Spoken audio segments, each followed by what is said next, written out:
All right, hey guys, I'm going to go ahead and start, and we got some people here live at the office, and we got some people on Zoom. So my name's Jimmy Welch. I've been an agent here at KW probably for 12, 13 years now, and I've been an investor in real estate since God, this sounds terrible because I'm getting old, but since 1995 is probably when I started investing in real estate. And so today, what we're going to do is we're going to talk about the difference between wealth building and cash flow.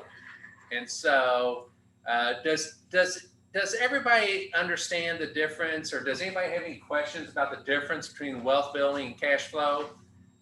If not, that's okay. But if you do, you can unmute yourself at any time and ask questions. But I want to kind of give you some real life examples of the difference between wealth building and cash flow and how it works. Okay, so my first question would be, why do people invest in real estate? And if you can, I'd like it to be kind of participatory, so that if somebody can chime in, why would you invest in real estate? And don't make me pick on people, but somebody chime in. Why would you invest in real estate? To get a better return than you can get in the market. Howie says to get a better return than you can get in the market. Okay. That's good, Howie. Somebody else give me a reason why you invest in real estate. Residual revenue. Revenue? Residual revenue. Residual revenue. Great. All right. Yeah. Somebody else give me another reason to invest in real estate. Long-term income. Long-term income. That's right. All right. I'm gonna show you a couple reasons, and we're gonna talk about each one. All right. Let's talk about cash flow real quick. Does anybody have a good example of cash flow investing in real estate that they want to talk about? If not, let me kind of throw this out there. If you buy a home, say you buy a home for $50,000, and you happen to have $50,000 in cash, and you buy that $50,000 home with cash, and you rent it for $800 a month. So basically, that's cash flow, because you don't have any debt and you're getting cash flow, right? Now, the other way is to build equity. Howie, I'm going to pick on you. What do I mean by building equity? Well, if you can find a house that's a little rundown and you can put $10,000 into it, and now it's worth $30,000 more than you bought it for, well, given your little bit of investment, now you've got an extra 20 grand. Right. Good example. And so 2 and 5 kind of are the same thing. You can improve it by sweat equity. When I was younger and I would buy a home, I would paint the whole home myself. I would tear out the flooring. I would do anything I can through sweat equity. Leverageable. What's leverageable mean? Does anybody have any idea what leverageable means? Take out a loan for your investment. Your equity. All right. We have somebody. I'm sorry, Brad. Oh, I can't recognize you with your mask. All right, Brad knows it here. He says basically you can borrow against your home. Then the other one, number 4, is pretty common sense, right? Appreciation. What do you think rental property's done in the past 4 or 5 years? Brad, y'all own rentals, right? Yep. What do you think your rental property's done in the past 4 or 5 years? Gone up and up in value. Yep. It's the past 4 or 5 years has been crazy for real estate. Improve it, sweat equity. We talked about that. Tax deductible. Jessica, can you take yourself off mute? Hi. Sorry to pick on you, Jessica. Oh, it's okay. Tax deductible, great question. It means you can write taxes off of, well, I was going to say depreciation and capital expenditures. Right. And say capital expenditures, what Jessica's talking about, say you had to put in a new furnace in one of your rental homes. You're going to write that expense off. That's a expense versus income. Depreciation, the government allows you to depreciate it. What about, hey Brad, are you planning on using your rentals for retirement at all? Yes. Okay, what's your strategy on that? what's our strategy? We'll just try and hold, for the long term. So Brad's sitting in here, and Katie and Brad are basically going to hold their rentals. So eventually, I imagine that one day, unless y'all have so much money I don't know about, but eventually you're going to have all those homes paid off, and that's going to be your retirement, right? Correct. Yeah, or we've got 2 little kids too, so we thought, if we had to pay for college, in 15 years, we could sell it. Right. Okay, and the last one, does anybody know what 1031 means? It's a tax exchange. Who jumped in on that? That's Wes. It's a tax exchange. Hello, Wes Jackson, new agent KW. How you doing, brother? Good to see you, brother. So yeah, 1031 tax exchange. And so here's a great example of a 1031. A couple years ago, I had a piece of property off Smyrna, and it went up in value. And I happened to have somebody call me about buying 2 homes. And so what I did is I took that one home, I was renting it for, I think, $1,350 a month. I sold that one home for $180,000. And then I took that $180,000 and I basically reinvested it in a home on Cedar Lake and a home on Heatherfield. And I took that money, and instead of getting $1,300 a month, now I was getting $2,200 a month. And I did a 1031 like kind of exchange where I didn't have to pay any taxes on my gain. So that's a good reason to invest in real estate too. So now let's talk about real life examples. And so now, okay, don't judge me by the picture, right? But this is a real life example of a home that I happen to own. And the story behind it was years ago, one of my mentors in real estate investing, and I've mentioned his name to my team members before, but JP Pirtle actually called me up one day and said, hey, listen, I got a friend who's got control of this home, but he needs to close it real quick. Would you want to buy it? And I said, well, if the money's right, I'll buy it. And I said, where's it at? He said, West Whitney Avenue. And I said, I have no idea where West Whitney Avenue is. And West Whitney Avenue is right off kind of 3rd Street down by U of L. And so I went to look at it, and, on the inside, it was nice, clean, and neat. Outside was kind of rough. But here's a real life cash flow case study example. So I bought this home for $28,000. That was in 2014, so 7 years ago. And at the time, I had some money, so I paid cash for it. Had some money laying around that I need to invest, so I paid cash for it. And I rented it for $800 a month. So if you look at this example, $800 a month times 12 is $9,600 a year. So for $28,000 and you're making $9,600 a year, your return on investment's 29%. So Howie Lindsay, are you still there? Yes, sir. What do you think about 29% on your money? That's exactly where I want to be. Okay. So 29% on your money is a pretty good return. Like a lot of times you're not going to get that in your 401k. I mean, last year we had a great year in the stock market, but usually you're going to get, 10% a year on your money, and that's doing pretty good. But 29% on your investment. Now there's some things that we're not talking about. We're not talking about expenses, which yes, we'll have expenses, but the other thing we're not talking about is appreciation.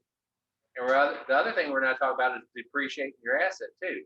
So that 29% is a pure money play as far as if you look at, hey, if I get $800 a month and they pay and I don't have any expenses, throw out the appreciation, I'm making 29% on my money, right? So pretty good return. Now, let's talk about building wealth. Years ago, I was working for a home builder, Monsoor Builders, and I was living in J-Town, and I remember I was selling my home in J-Town. He owned a Century 21 agency, and I came to him, and this is back in '95, and I said, hey, Dave, I need to sell my home in J-Town. And Dave said, excuse me, he said, why do you need to sell your home? And I said, well, I was going to use that money to buy this home on Esther Boulevard. And he said, well, do you have enough money to buy the home on Esther Boulevard? And I said, yeah, but I thought I'd just sell my home in J-Town to buy the home on Esther Boulevard. And he said, no. And he literally sat me down at his office and he took a piece of paper and he started talking to me about rental homes. And this was kind of my first foray into rental homes back in 1995. He said, Jimmy, why don't you rent your home on Wooded Lake Drive and then buy this home on Esther Boulevard, live in it for a year, and then rent that and buy another home. And he said, here's what I think you can do. So he started showing me out. So showing me how the numbers work. And so let me show you how this worked in 1995. The purchase price for Esther Boulevard in 1995 was $80,000. I put 20% down. My balance was $64,000. And so my principal and interest was $457 for principal and interest. And then I added another $130 for taxes and insurance. So my total payment was $587. Pretty good. This is back in 1985. And my other home at the time, I was paying $419 a month for the other home. So let's talk about the difference between Esther Boulevard and West Whitney. And when we talk about it, and I'm going to, Howie, since you're so easy to pick on, I'm going to pick on you. Howie, what's your quick definition of the time value of money? The time value of money? Yep. Not sure. Time is worth money. That's true. What do you think? What do you think if you invest money in a home and then you hold that home for 15 years? What's that money you invest in that home do in 15 years? Couple things, right? You're paying down debt, right, Howie? Yeah, exponentially rise. Yeah, you're paying down debt. The appreciation, the home's appreciating. In the meantime, you're not actually paying down the debt because you have someone in there paying the debt for you. Of course, you got the reduction of debt. So that is building wealth through time value of money. But let's look at the wealth and cash flow, because let's look at West Whitney and what happens with West Whitney, and then we'll compare these two. So, and this is an assumption, guys, but keep in mind, West Whitney a few years ago was $28,000. But just say you had $90,000 in cash and you wanted to buy 3 West Whitney type homes for $30,000 each. And then we're going to assume that each home would rent for $800 a month. And so you're getting $2,400 a month from those 3 homes. And let's assume also that we're going to hold those homes for 15 years. So each year means you make $28,000 in rent income for those 3 homes. At the end of 15 years, you have generated $432,000 in cash off a $90,000 investment. So basically, your money has, more than quadrupled in 15 years. And we're assuming that the appreciation would be 5%, and it would make those homes that you paid $28,000 or $30,000 for after the end of 15 years, those homes would be worth $62,000. Does that make sense to everybody on the phone call? Howie, does that make sense to you? It does. Okay. So now, Howie, here's the $1 million question. You buy 3 homes for $30,000. You hold them for 15 years. What's the total value of your investment? Can anybody answer that question just looking at this slide right here? Laura? 3 homes for $30,000. You hold them for 15 years. You generated $432,000 in cash in 15 years. Now, each one of those homes is worth $62,000. So what's the total value of your investment? You gained 186 in equity. That's because you won the $100 gift card I was giving out. Oh shoot, I'm not finished yet. It'll be 618,000. Too bad I'm not giving a $100 gift card. Oh, come on, Jimmy. So guys, I know you can afford it. yeah, okay, Jessica, hit me up. So guys, look at it like this, and this is real life. If you or an investor had $90,000 and you bought a $30,000 investment home, 3 of them, and you rented them, and you're making $2,400 a month over 15 years, you would have collected, if assume you didn't have any vacancies, in 15 years, you would have collected $432,000 in rent income. Now, throw in the 5% appreciation in 15 years, that $28,000 home is now worth $62,000. And you got 3 of them. And now those 3 homes, if you did a 15-year note, are all paid off. So now you've generated $618,000. Does that make sense to everybody? Anybody have a question on that? Okay, so that sounds great, doesn't it? But in my eyes, that's not the way to do it. So unless, you have a different perspective, and we'll talk about that in a second. So let's assume Esther Boulevard. Let's look at that example. And keep in mind our first example with West Whitney, we were assuming you had $90,000 in cash. But let's look at Esther Boulevard and say you bought 4 homes for $100,000. You put 20% down on each of those 4 homes. And so that's a total of $80,000 you had to have, which is $10,000 less than the $90,000 you had for West Whitney. So you put 20% down, you're financing $80,000. And right now, I talked to our lender last week, you can get 3.25% on a 15-year investment property. The principal and interest equals $562. Taxes and insurance was $150. So your total rent is $712, or total payment's $712 a month. And assume your rent's $1,100 a month for your rental home. You're only cash flowing $388 a month. The other home on West Whitney, you took that $90,000 and you were cash flowing $800 a month. So just looking at this on paper doesn't sound like that great of a deal compared to West Whitney. Does anybody disagree with me? All right, so let's look at, now keep in mind you're holding them 15 years, so let's look at how these work out though. And I know this is a little bit small, it might be tough to see, but assume you're cash flowing $388 a month on a $100,000 home. You got 4 of them because you bought 4 homes because you had $80,000, you put 20% down.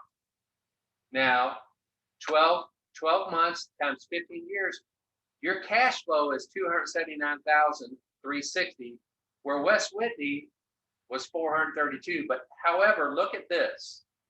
Your appreciation at 5% over 15 years makes each home now at the end of 15 years worth $218,000.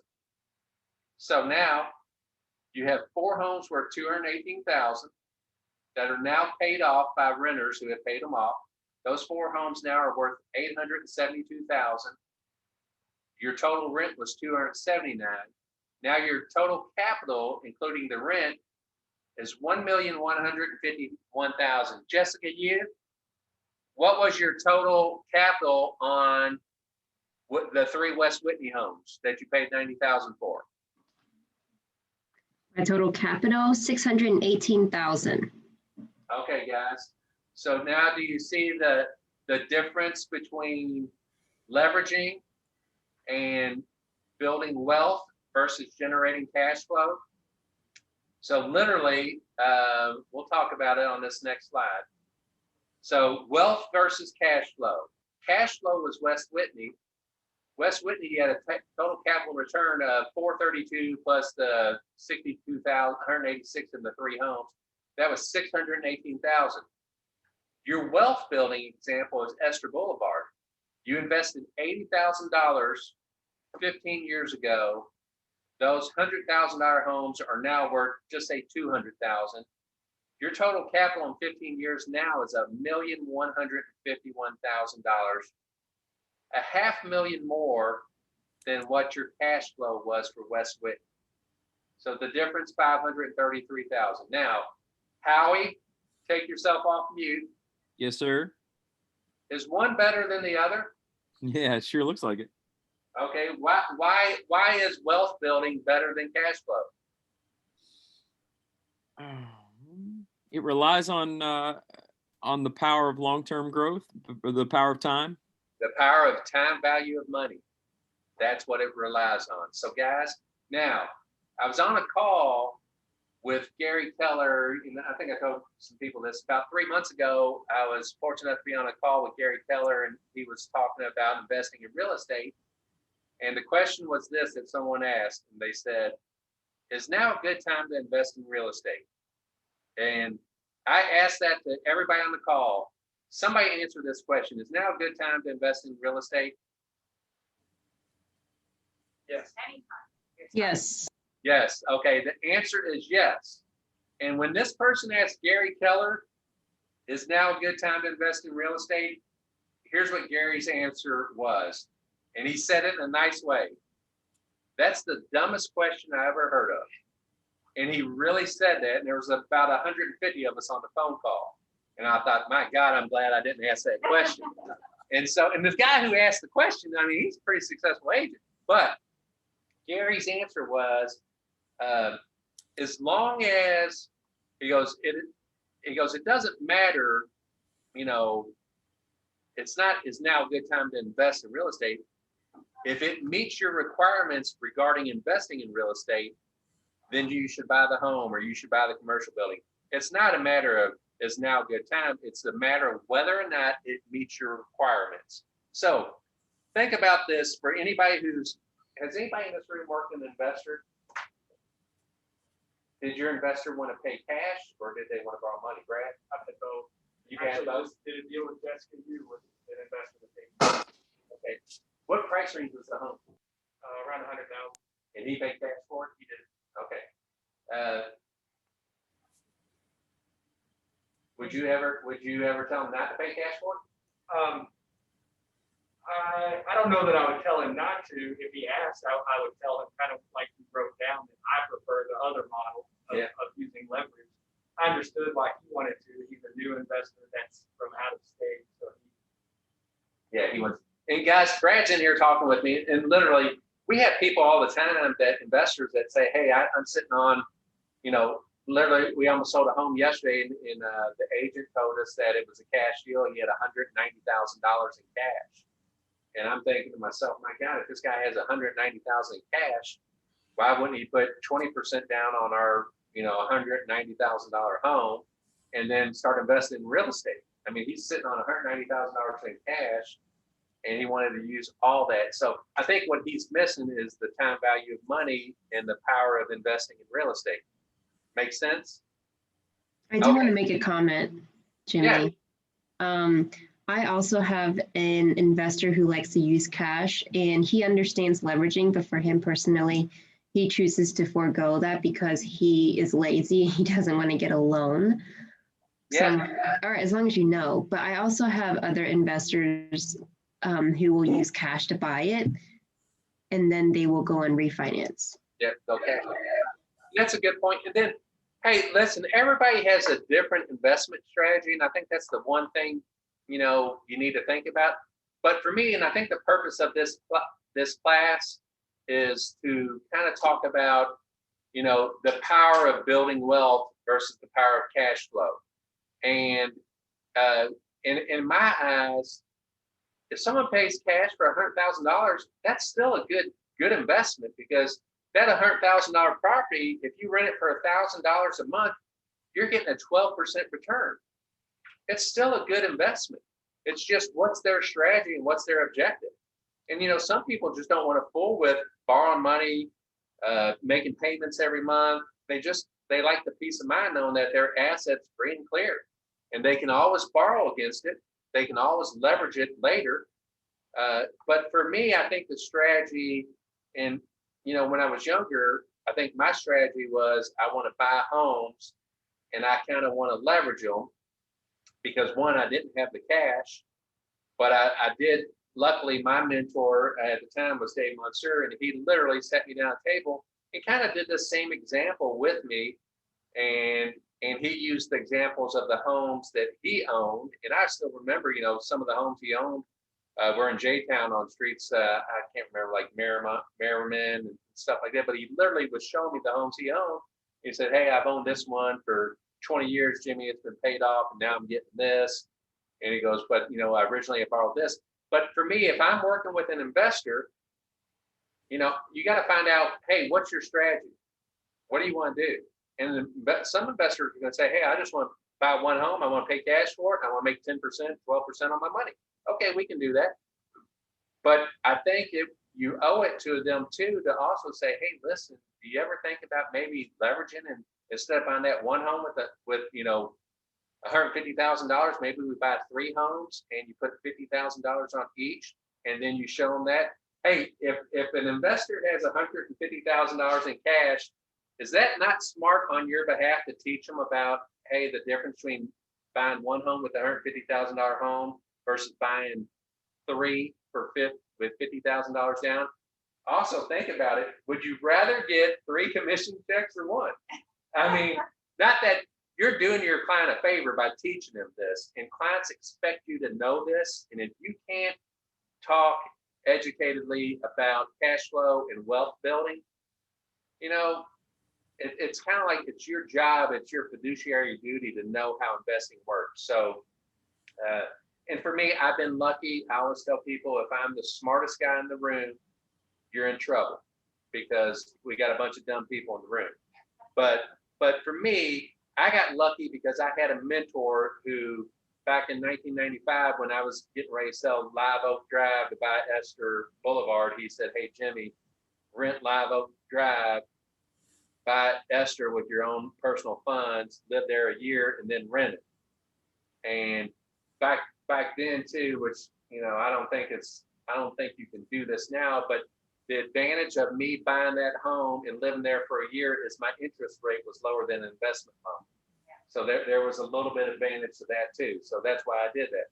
Now, speaking of dumb, my next move after Esther Boulevard was to a street called Bower Avenue, which I bought that home for $112,000.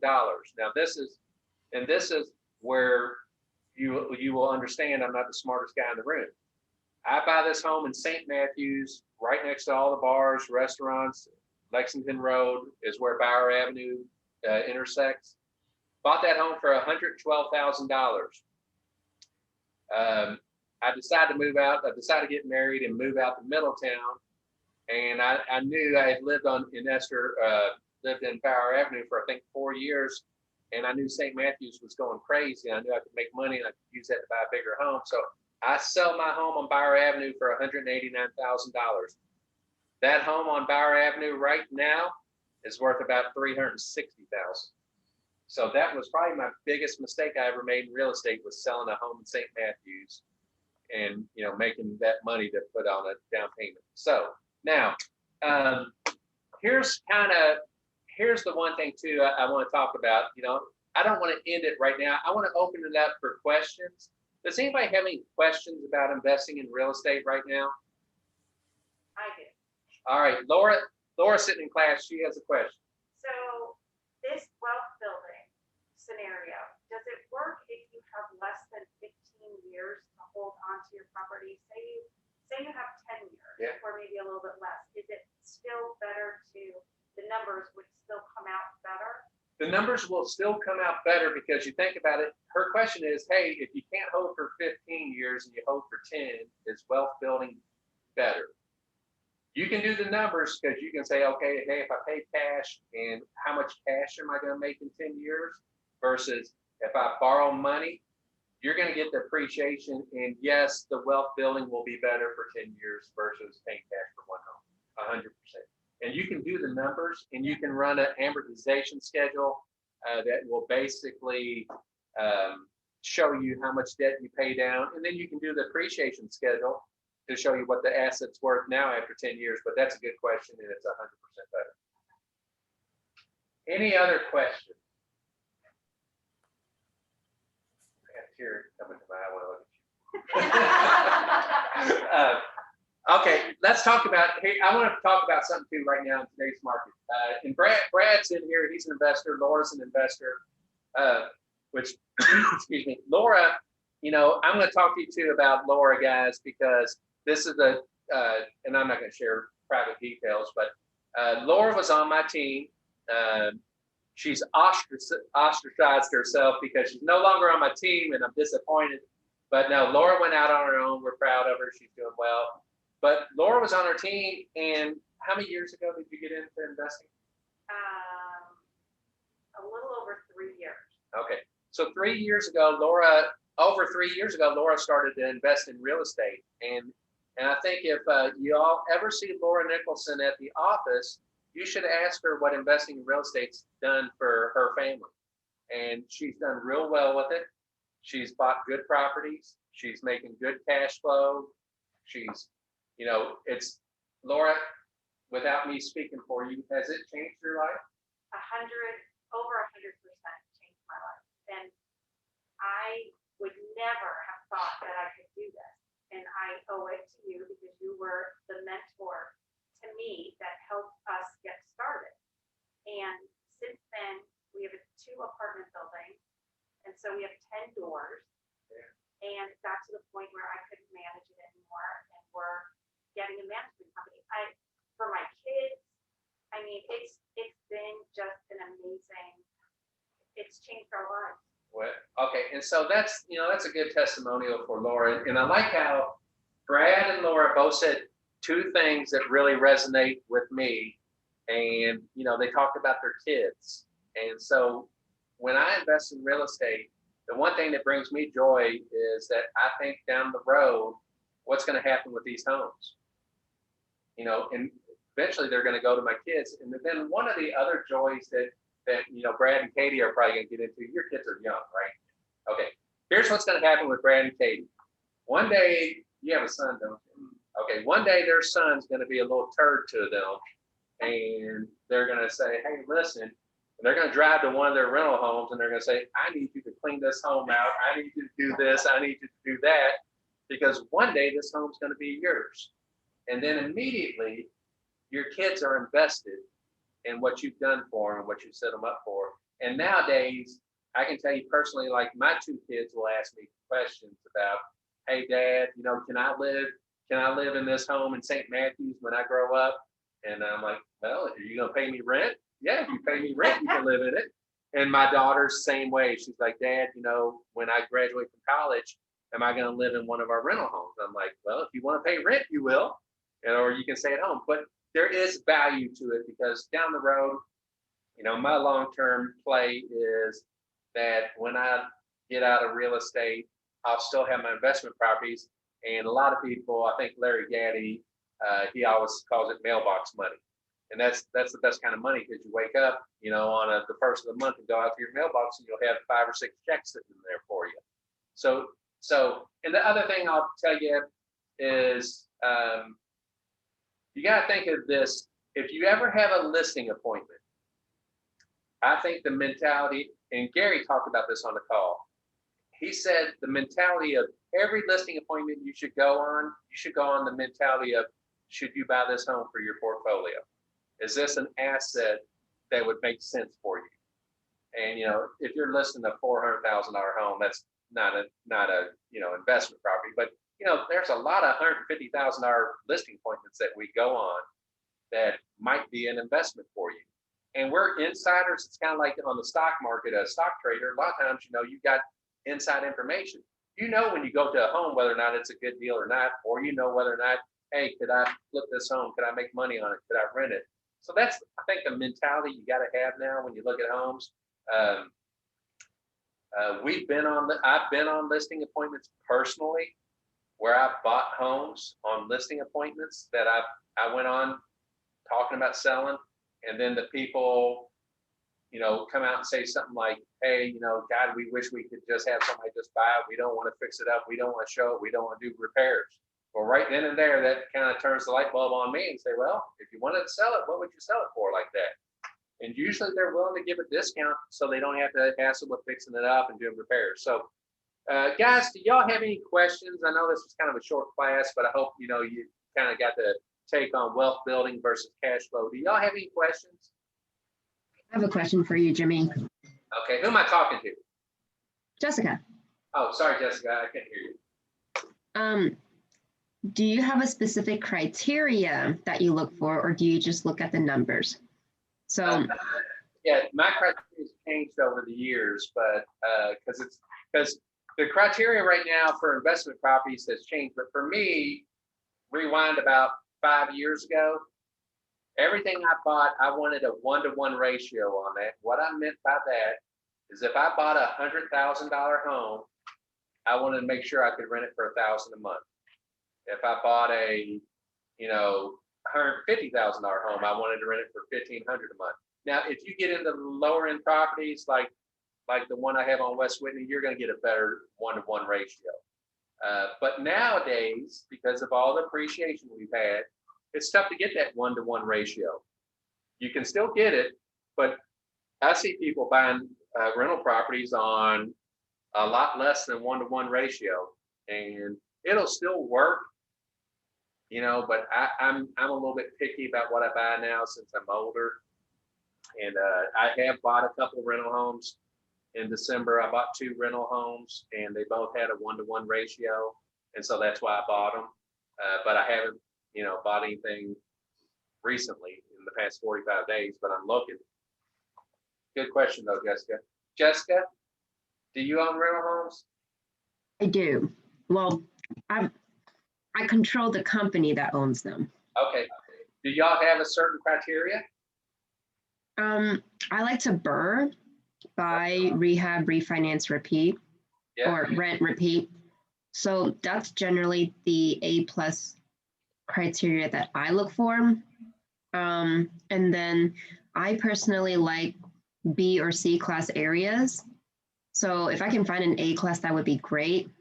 Can you tell them what your quick definition of A, B, and C class areas? A is just like St. Matthews, Middletown, places where people generally like to pay a premium for.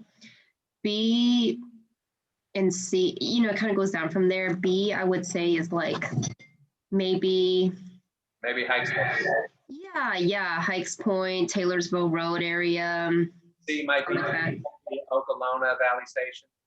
Yeah, and then Dixie Highway might be a CD area, and then there's Warzone. Warzone. Yeah. So I like to stick in like 40214 area. I personally like that area. Dixie Highway, I just know I'm not going to want to drive down there, but they do have good deals down there, and the numbers do work down there. So that's kind of, yeah. That's a perfect, what you just said about A, B, and C. And I'll tell you this, I have homes in Okolona, Valley Station, Middletown, St. Matthews. I mean, I'm kind of all over the place, and it's whether or not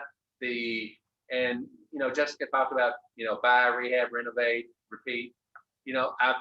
That's a great strategy, especially if you can fix them up and have your equity in them. And your criteria is different. I have friends that only buy in the West End, and I have friends that, I got a guy right now that I know, and I consider him a friend. He owns 70 homes in the West End. He Section 8s all of them, and so I'm not wise to that market, and that's why I don't do it. But I mean, I've had lunch with him multiple times. He tells me I'm an idiot for not doing it. But I feel comfortable with Okolona because I grew up there. I knew that area, Middletown, St. Matthews, Shaytown. I know those areas, Dixie Highway, I have stuff. So it's whether or not the criteria, whether or not the property meets your criteria. And, I have an investor right now who is a good friend of mine, and I helped him. He bought 20 homes in Valley Station, and he specifically wanted to be in Valley Station and nowhere else. And the reason he wanted to be in Valley Station at the time when we started buying homes was Dave started buying homes probably about 7 years ago, is he knew he could get a better than 1-to-1 ratio when he was buying in Valley Station. And he knew he was going to put up with a little bit of turnover, but that's what he wanted. And he has 20 of them, and he's done real well on them. So it really depends on what your criteria is. All right, any other questions, guys? Yeah, Jimmy, I've got a question for you and Jessica's of the world out there that are investors. Do you guys have a preference for duplexes, quads, or do you like single family? And if so, why? Okay, that's a great question, Rob. I do not have a preference, really. I mean, I've tried to buy duplexes. I've tried to buy an apartment complex at one time. I tried but everything I own right now is single family. But, you know, again, I told you about my mistake on Bower Avenue. Another one of my huge mistakes I made is a 48 unit apartment complex that I agreed on price, everything. And it was right off Preston Highway. I agreed on everything, didn't pull the trigger. And it was a huge mistake. But the numbers made perfect sense. It was 100% occupied. And I think I was tight on money at the time, me and my partner were. But it was a great deal. And we just got nervous because it was a big, you know, a lot of money at the time. And if we would have bought it, if we would have bought that, I probably wouldn't be working right now. So that, you know, if the money makes sense, and I can tell you right now, apartments are the hottest things right now. People talk about cap rates, and cap rate is basically, you know, what you're returning on your investment. And years ago, apartments, you could get a 10% cap rate on an apartment. Well, now apartments are so hot that, you know, people are selling apartments for 5% cap rates, which is not a great return on your money, but they are the hottest thing going right now. And they're unbelievably hot. Would you still say that a 1-to-1 is applicable to like a duplex or to a quad? And the reason I ask is I've got several investors I work with that love the duplex model. And just trying to figure out if that 1-to-1 is still a working ratio for something like that, or if it would be different. Well, it is. And here's an example. A good friend of mine named Hank, his daughter actually called me 2 days ago. And she was looking at an investment property, and for her and her friends to move in, and it was a duplex. And the duplex, they were asking $1,800 for the one side of the duplex. And of course, me, I said, well, I got a home in St. Matthews coming up in about a month if you want to wait, you know, because I was thinking, you know, I'll try to get her in my home. Well, I looked at what that investor paid for that duplex, and the investor paid $365,000 for that duplex 2 years ago. And so here he was, renting one side of it for $1,800, the other side, I'm sure he was getting $1,800. And so, you know, he was getting basically the 1-to-1 ratio on it. Because when she told me, you know, what it was going for and all that stuff, immediately I was like, I wonder what this guy paid for it. And he paid $365,000 for it 2 years ago, and he's getting $3,600 a month. So yeah, I mean, it can be done. It can be done. Good question, Rob. What else? What else, guys? I have a question. All right, Rebecca. Oh, you muted yourself. Sorry, I hit it. Sorry. I know you talked about those, say, $30,000 properties can even have like more than a 1-to-1. But do you find there's a ceiling there? Like sometimes properties become too expensive where is there a sort of price range you've seen where you're like, maybe it's not as wise or you'll get less than a 1-to-1? Yeah, there's, you know, right now you can't, in this market right now, you can't buy a $30,000 home. I mean, it's tough. Maybe in the West End, but even in the West End, they've gone up. You know, you're looking at $50,000 homes. But like the guy I know in the West End who owns 70 homes, he's getting 1.5 to 2. So, you know, like he's buying a $45,000 home and renting it for $900 a month, and that's a hell of a return. But keep in mind, he'll also have a little bit. He'll have a little bit more turnover, a little bit more headache, a little bit more repairs. Yeah. That's the market he wants. And he knows Section 8 like the back of his hand. He knows all the rules, all the games, and that people play on it. And I have a few Section 8s. And but I think where it gets tricky is if you're buying like a $225,000 home. Yeah. That's where it gets tricky, because can you rent a $225,000 home for $2,250 a month? It depends, and you know, there's still certain companies out there that you know, that aren't individual tenants, but there's certain companies that rent bigger homes. You know, I think ResCare, for example, in Louisville, they have an investor. But I'm pretty sure it was ResCare. They have a local investor that rents a bunch of homes to ResCare, but I think they have people that are in need, and he has to put sprinkler systems in the home, but he gets a hell of a return for them. Okay, yeah, you'd have to just find a market for that and almost be specific in that versus, yeah. Yeah, you really do. And again, there's companies, like I own a home off Furman, and I don't know the name of the company, but the tenant next door to the home I own on Stanton, it is a home health company that basically puts people in a home, and then they have a nurse that, works with those people in the home throughout the day. And I met the guys and I talked to them, and like I'm renting my home. I think I'm renting my home for $1,200 a month, and the home next door to me, they're renting for $1,800 a month. And mine's just as nice as theirs, but they have an organization that they're rent to that has, 3 separate individuals who have needs. So there are companies like that that will pay premiums, but you got to find them. And you got to, Right. get in with them. And a lot of times they're tied into other investors already. Okay, and then just one other one, if you have clients or even you're looking to do, if I'm looking to do it myself, I mean, people that don't have a set income, before I refinanced because I had a steady paycheck, but with a job like this, like, do you just advise people to talk to lenders about that, or where does your advice end on that? And then, Well, when it comes to real estate investing, there's different lenders for different things. And for example, like local banks, like Republic, Stockyards, they're very investor friendly and might have you, put down a little bit less money. But there's also other, you can still get better deals with some brokers too.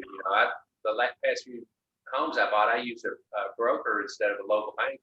And, I'll give you an example. I mean, my last 2 homes I bought on a 15-year note for investment property was 2.75%. And so, yeah, somebody just said, "Oh my God, was that you, Laura?" So, yeah. So I literally, my last 2 homes I bought in December were 2.75%. And it was through a broker, and I'm refinancing one of my homes today at 2.75% at 2 p.m. Because it was an investment property I bought a few years ago, and it was 4.25. yeah, And so think about that. I mean, I'm taking this 4.25 loan I have, and I bought it at 4.25, and I think I had a 30-year loan on this home, and I'm going to 2.75 on a 10-year loan on this, just because I want to get it paid off. And I'm still cash flowing on this 10-year note, and it's not great. I mean, I was making like $1,200 a month on this home on my other program, but now I'm doing a 10-year loan, and I'm still making $500 a month. So, but that's the other thing. We all have lenders we work with. And years ago, and this is getting a little bit detailed, but there's certain rules about how many homes you can own before you can get like a regular Fannie Mae loan. And so what you'll eventually end up doing is sometimes you'll tie your loans into a commercial loan, to tie your homes. Like if you own, say you own 30 homes and you want to buy homes individually, if you have, I think it's more than 10 loans, and Brad, this off the top of your head, 10. Yeah, if you have more than 10 individual loans, then you won't meet the guidelines and you can't do it. So what you can do is then you can take your 10 properties and tie it into one loan, a commercial loan. And the bank that's real good at that is Republic Bank. And usually every summer, Republic Bank comes out with a program where they're saying, "Hey guys, we have commercial loans for 3.99, and you can tie your properties." They're investor friendly, Republic Bank is, and they'll do that. So, a few years ago, I tied some homes together so I could buy more homes individually and get better rates. So that's, and financing is very important when it comes to investing in real estate. thanks, Jimmy. Is Republic Bank, are they out of Louisville area? Yep, Hurstmore Lane. Yeah, and Stockyards Bank is real good too. River City. Yeah, River City's good. All the locally owned banks are pretty flexible and pretty good. Any other questions, guys? Hey, Jimmy, it's Wes. A quick question. Do you leverage, or do the investors that you work with, do you leverage your property management to a different company? I'm sure everybody does it a little different. Do you work most of that management yourself? That's a great question, Wes. So me personally, I have a partner on some of my homes, and some of my homes I own individually. The homes I own individually, I manage myself. Now, the other homes that we own as a partnership, we kind of split what we were going to manage, but then, he owns his own business, I own my own business.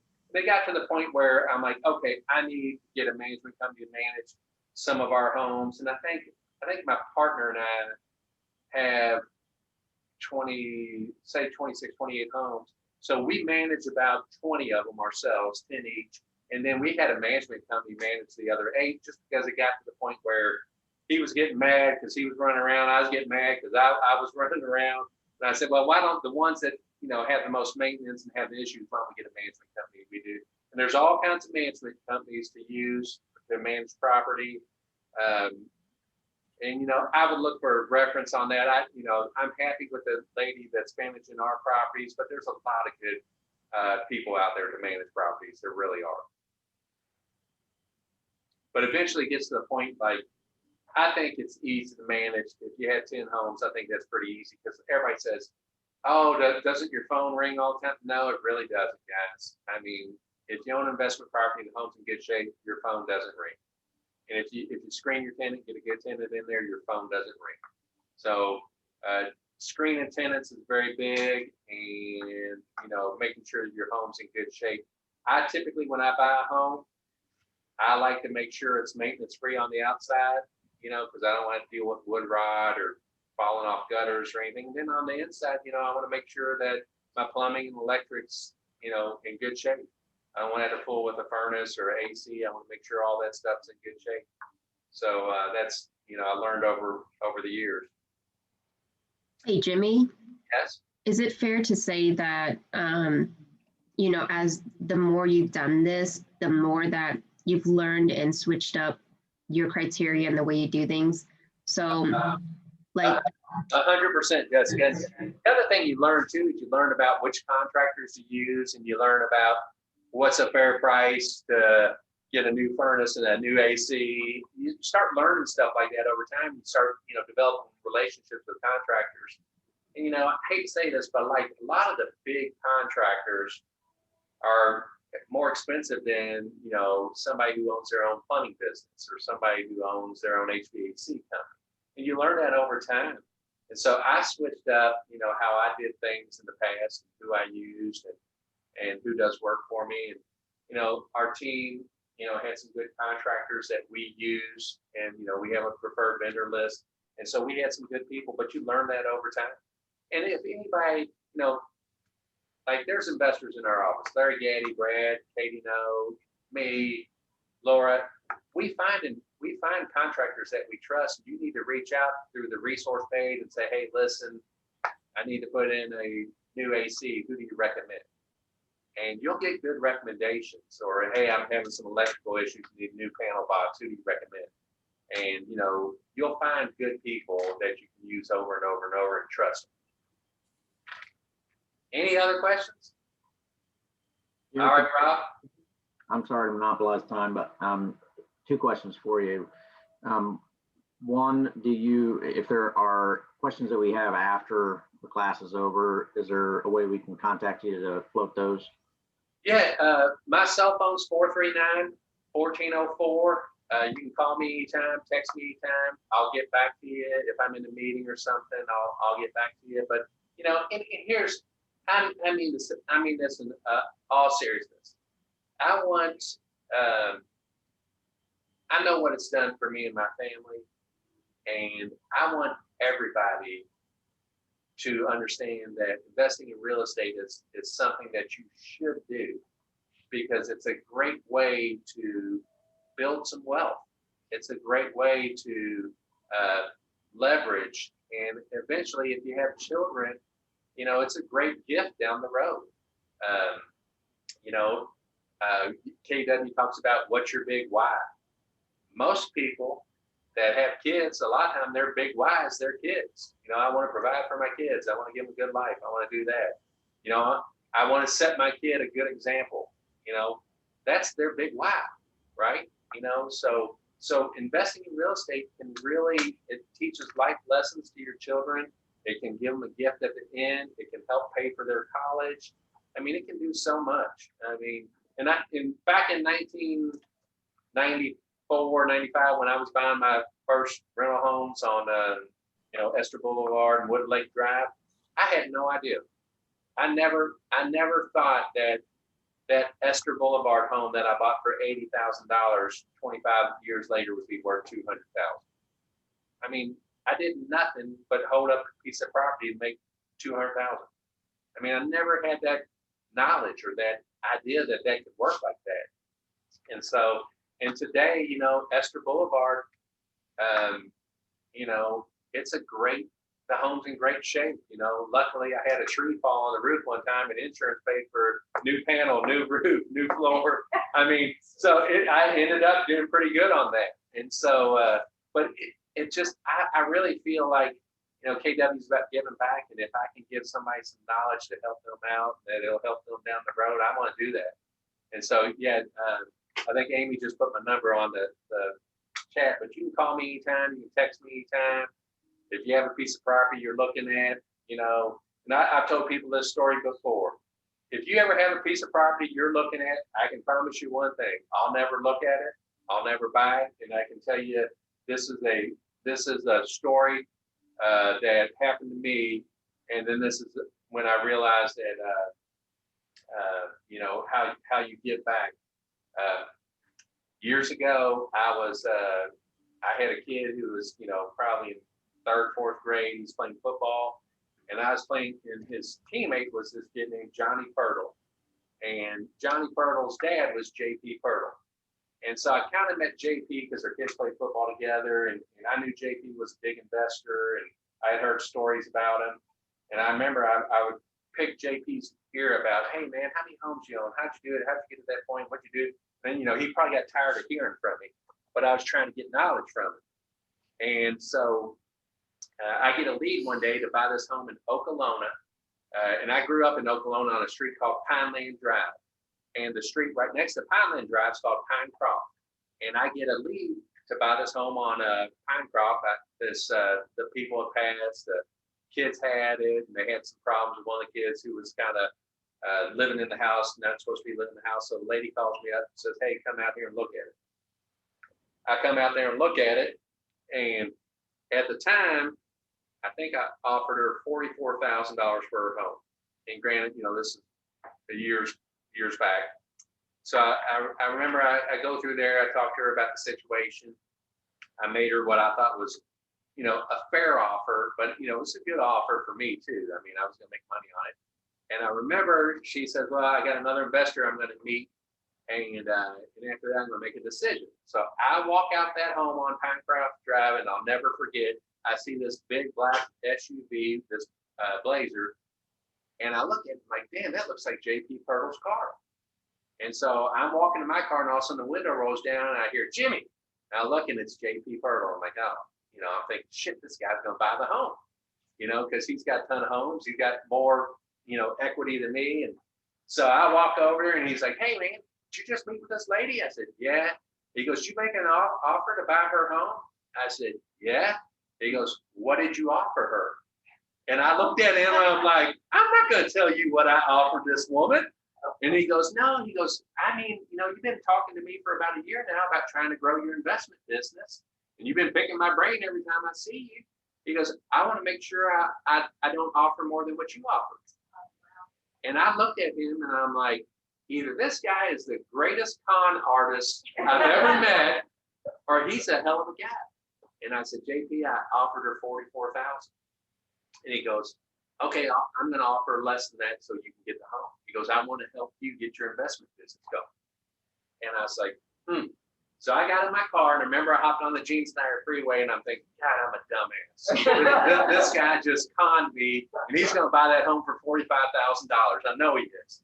So I'm driving, and I get from Okolona to Old Henry Road, where my interchange is, and all of a sudden, JP Pirtle, I see him calling my phone. And he said, hey. And I said, yeah. And he goes, she should be calling you shortly.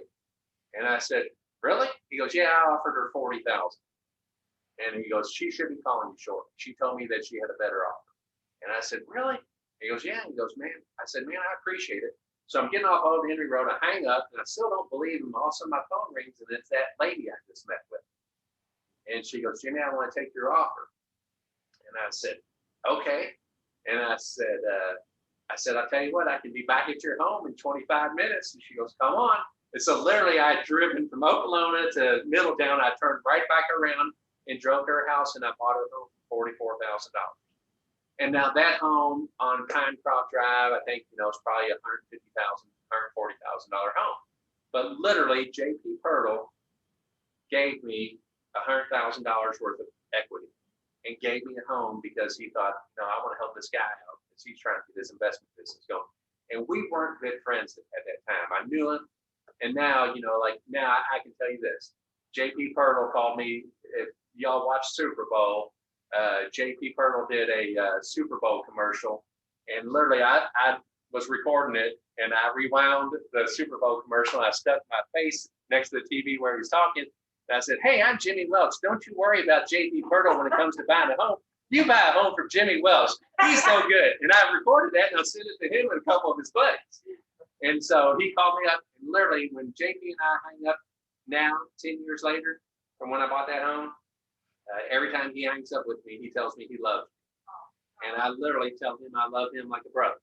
That's how good he's been to me. And I mean it in all seriousness. If you ever need advice on a home, you think about buying a rental home, I'll do the same thing that JP did because I want to pay it forward.